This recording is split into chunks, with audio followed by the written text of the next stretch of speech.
as South Africa celebrates our sporting successes, many of the athletes who proudly wear the green and gold quietly are paying their way, paying the price to represent the country themselves. Of course, we have the big three sports in this country. It's rugby, football and cricket, and mainly centered around the men's game.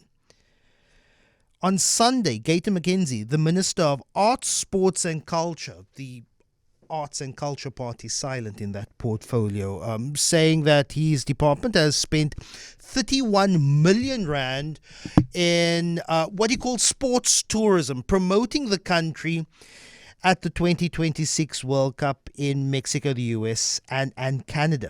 And there was, I think, quite legitimate criticism and response to that, including a member of the South African national women's hockey team, Onthatile Zulu, revealing how she has spent years funding her own international career, of course with the help of family and friends and some sponsors.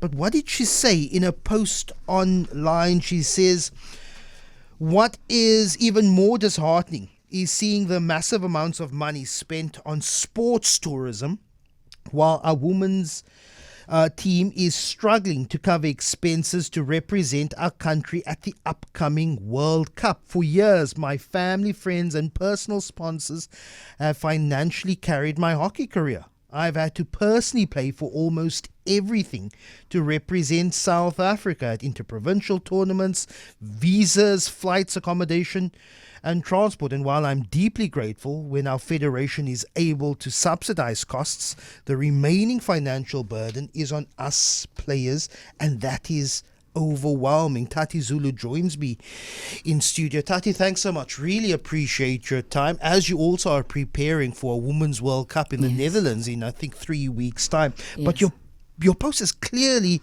touched a nerve with South Africans. You're writing, we're not asking for luxury, we're asking for the opportunity to compete without financial barriers standing in the way. What prompted you to speak out now after the 2026 World Cup, that press statement from Gator McKenzie, but also just weeks before the World Cup that you're meant to be preparing for? Yeah, thanks for having me, Lester. I think last week with all the media stuff that was coming out around, the FIFA World Cup, I was very triggered by that 31 million, and I don't know, it was sitting really heavy on my heart, and I felt like I needed to say something and I needed to express how I was feeling.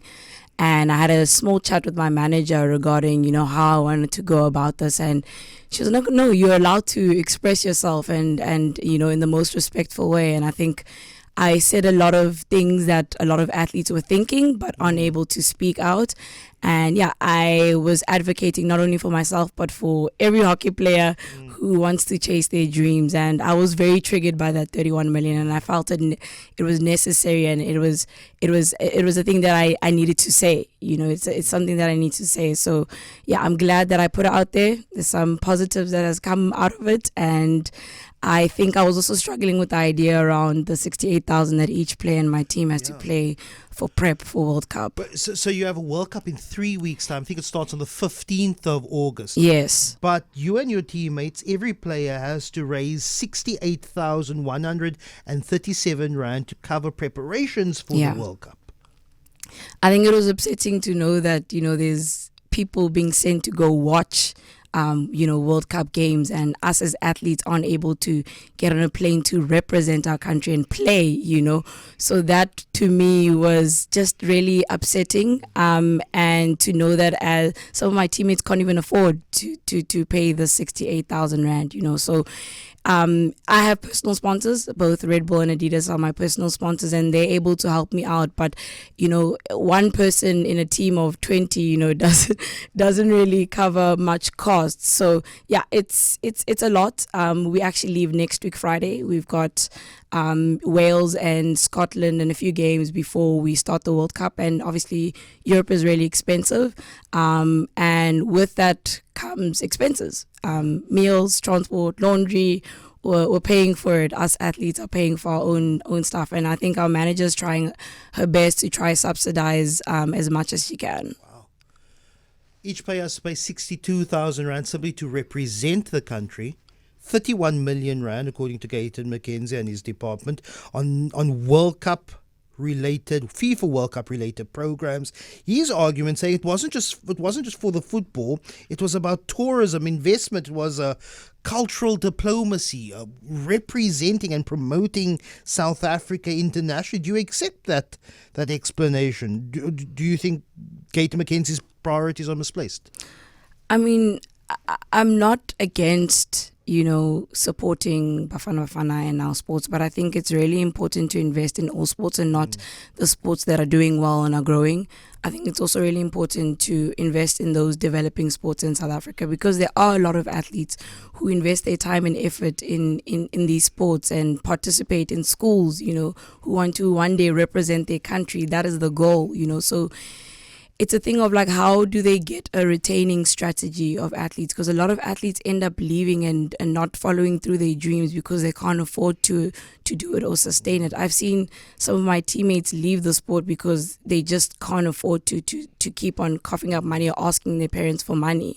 And yeah, it's a lot, because the older you get, you have responsibilities, you have to work, you have to do all these things, and our parents aren't there forever. So, and everyone's circumstances are different. So yeah, it's been challenging to see some of my talented teammates have to leave the sport because they can't afford it. And it's been an emotional ride. I've been playing for 7 years now and nothing's changed. And I'm hoping that over time things are able to change.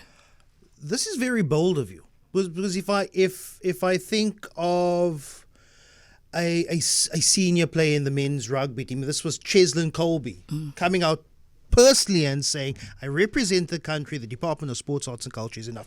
Rugby is a professional sport in South Africa. If Temba Bavuma said, I'm a representative of the men's senior national team, this is wrong. This is quite bold of you as a member of a senior national team, saying, I'm not just speaking for myself, I'm speaking for all athletes in this country. You get to wear the protea on our chest, but we don't get the recognition. We see money going elsewhere, whereas I have to pay my own way. Has anyone from Sports, Arts and Culture, has anyone from Hockey South Africa come to you and say, Onthatile, watch what you're saying here?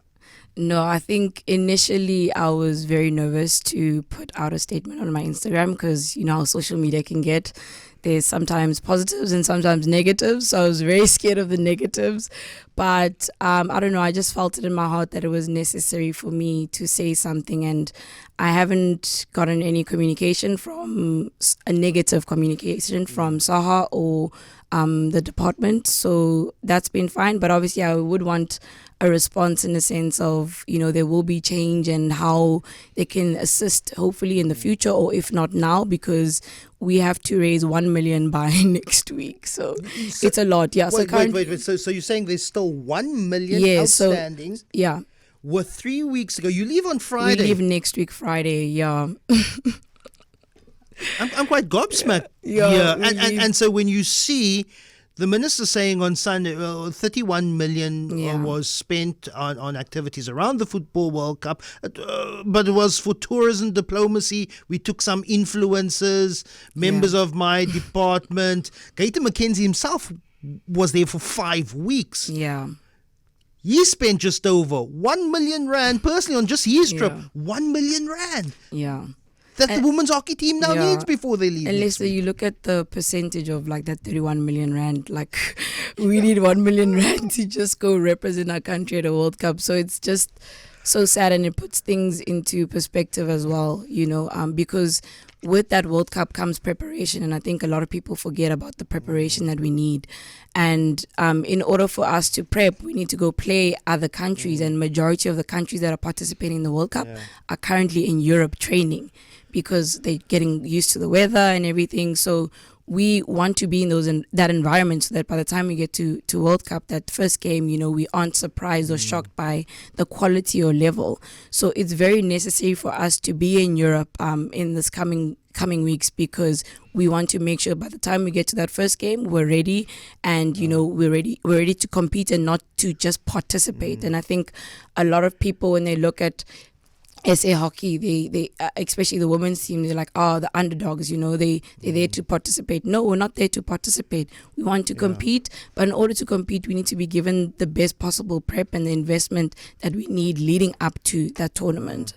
There's this. I feel that many sectors who fall under art, sports, and culture feel forgotten. The women's senior national team, hockey team being one of them. But your story has resonated beyond hockey, beyond sport, the arts and the creative economy.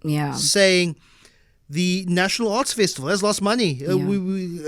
Funding has been cut. There's the Artists in Schools program. That cost 20 million rands. A program between arts and culture and basic education. That program was cut. How does it feel being forgotten? But when the men's senior national rugby team plays and they play well and they win, who's there for the photo opportunity? One Minister Gayton McKenzie. I know, it's crazy because I think about it in a sense that, it takes one moment and one game for everyone to have all eyes on you, but we also want the investment in the process leading up to those big moments. And I think people forget that. You wait for that one moment, that one win, that one trophy that we bring back home, and now everyone's talking about it and everyone wants to have a say. But if you are able to be there during the process and the progress, then I think the win is, I guess, a better feeling and a sense of ubuntu, as we would say in South Africa. So for me, I'm very inspired by Bafana, what they did at World Cup. I'm inspired by the Proteas women, I'm inspired by the Springboks. They continue winning, and I also want to be an inspiration as well in the women's hockey team. And I feel like we're able to inspire people, but really as certain athletes in underfunded sports, we deserve an opportunity to become elite athletes, really. And it's really just about investment. Very brave, very bold, speaking publicly, saying this is not right. Onthatile Zulu, she's a member of the women's senior national hockey team. They started the Women's World Cup on the 15th of August. They leave, or supposed to leave, next Friday. They still need R1 million, which they need to self-raise. Whereas 31 million rand spent on a jaunt at the Football World Cup by Gayton McKenzie. Onthatile, really appreciate your time. Thanks so much for joining us.